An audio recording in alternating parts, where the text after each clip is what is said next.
Hello everyone, welcome back to Spiritual Growth Tarot. I'm Denise and this reading will be for Tuesday, May 11th, 2021. And I'm using this deck here, Wisdom of the Oracle by Collette Baron-Reid. And let's 3 cards here to see what it is that we need to know in order to spiritually evolve and heal our souls. Actually, you know what? Because I'm using this deck and no tarot, let's do 5 cards. There's 4 and 5. Okay. All right.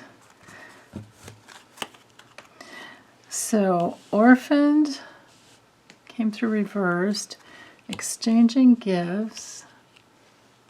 Flexible, I like that. Serendipity reversed. And time for a nap reversed.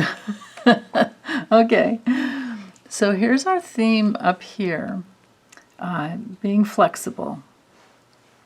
Just like these cards need to be,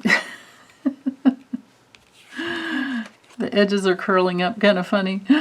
But anyway, so being flexible with life, at adapting within our walk here on Earth every day, that helps. I mean, it's like my friend over at Foolish Tarot. She's reminded us one time that it was, I think it was her that reminded us that the willow trees don't, they don't break in the wind because their branches are so flexible. So flexibility is the key.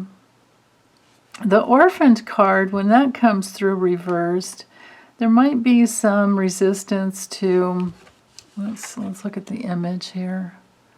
There might be a little, oh, that's funny. Oh, it's like it's like a bird whose mommy left the nest and left them all alone or something. Maybe mommy died. Oh, so, but you can see the image straight up tells me that, this person, this being, this bird, this creature is deeply feeling their pain of being alone, which is how we heal. We're never going to feel our alone, or we're never going to feel our fulfillment of being in relationship and having meaningful, loving relationships if we don't feel the pain of feeling lonely. When you go through your loneliness, and it can take weeks of weeping yourself to sleep every night for the loss and for the loneliness. But as you do that, with every tear you shed, you come back home to yourself. You truly come back home to yourself, and then you're never alone because you have yourself. But there is a real need for us human beings to connect. So that's a theme there, and I think I'll just leave it straight up so that you can see the image better, because I think I made my point. When it comes to reverse, it could just be that there's some unfelt pain that needs to be processed just by opening up to it, and we can't force ourselves. We can never force ourselves to feel something, but we can certainly set the intention to be willing, and it'll come when in its own organic way, whenever you're ready. So, and then combined here with this card of exchanging gifts, this is kind of cool. There's the cat and the dancing. It's kind of like a dragonfly ballerina. Wow. But the gifts, I think, are coming from within when we feel the pain of being alone, and then it creates a flexibility where so I think there's the exchange of the gifts comes through between our spirit and our human soul predicament that we're living through, and then if we can be flexible to open up to the pain of feeling alone or left behind, then that gift will come through from the Spirit, and then we can have that synchronicity is how I mean, it's called serendipity here, but serendipity to me is synchronicity when things come together. I think, unless I'm wrong with the meaning of that word, you guys please, set me straight if I'm wrong there.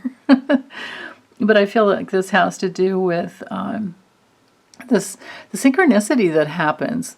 How when you're open and flexible, things can come through the right, to be in like perfect timing, like divine order comes through.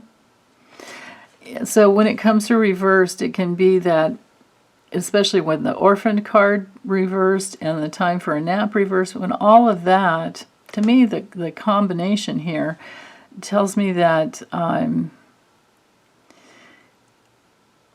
that when we don't meet our pain of feeling lonely,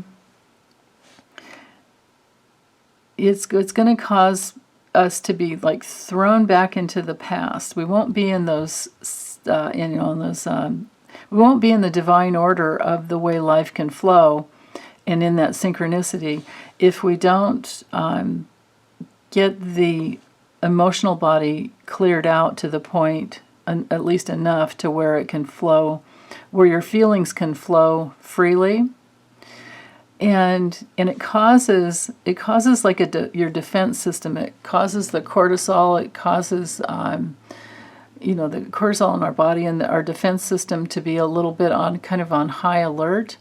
And you guys know what I'm talking about. You know how it feels when you finally meet your emotional pain, and your body goes into a whole state of like warmth, and it doesn't matter if it's really deep or if it's just a little bit, but the deeper the better. But your body goes through like a rejuvenation after you get through the whole process, and even during it. And I'm so grateful every time I can feel. I'm so grateful when I know that I'm not numb.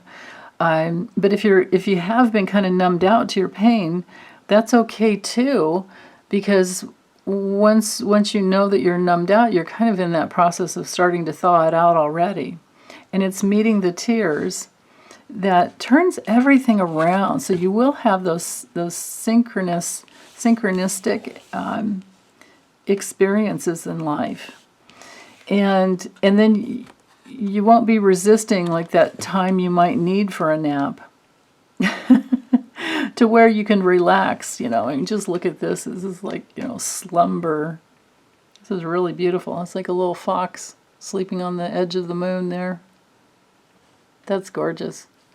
So I think the main message here is again, in summary, is just meeting the pain of being alone brings in those gifts from Spirit, and it creates, if we can be flexible enough to open to the pain, and again, we can't force it to happen, but it will create the synchronistic events that allow you to rest comfortably moving through your life, but also to it just changes everything, because life will flow through you in a whole different way. So I think that's all I have for today, and I'll be back soon. Hope you guys are having a good week, and take good care. Okay, bye.